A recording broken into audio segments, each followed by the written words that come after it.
So for lesson 7.4, we're back to a few definitions.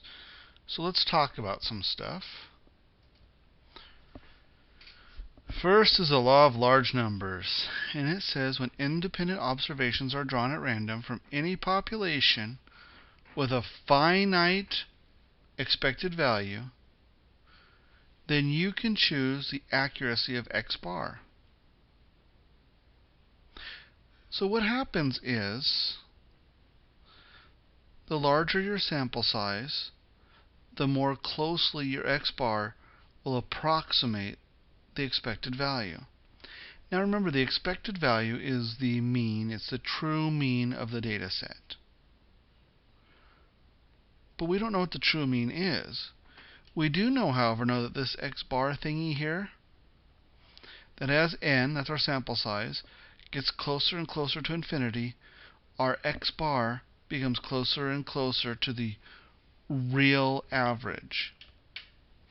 So in other words, the more people we sample, or the more dogs we sample, or the more vehicles we sample, or the more of anything that we sample, the more likely we are to find out the true mean of that sample set. That's all it means.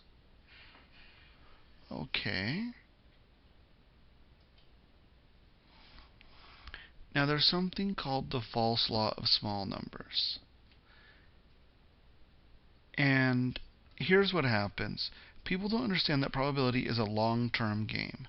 And by probability, we mean thousands, or hundreds of thousands, or millions, or billions of operations.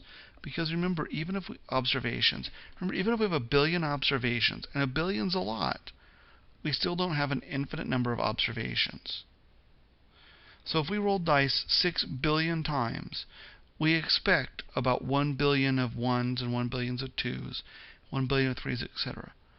But it won't be exactly, but we expect that. So the false law of small numbers is assuming that something will be true for a small number of trials. That is completely incorrect in logic. And that's why we call it the false law of small numbers. And an example I use here is the next roll of dice should be a 5 because I've not seen a 5 in a few rolls. Well, you know what? If you don't see a 5 in several hundred rolls, hey, maybe you could with some degree predict what the next roll is going to be. Potentially. But this is the false law of small numbers. Gamblers look at this all the time. I've been playing roulette, it's come up red 3 times, the next one has to be black, when in fact it's the same chance. The last thing I want to remind you of, and then I'll go and you guys can make sure you get on your homework, is how to combine normal random variables. Remember, a normal random variable is continuous. So watch the rules and make sure to add and subtract the standard deviations correctly. That's what messes people up. It's the standard deviations. So make sure that you do things correctly. I may post some videos of myself working out a couple of these problems. But just so you know, a normal random variable is continuous. So all the rules for continuous distributions apply here. Good luck.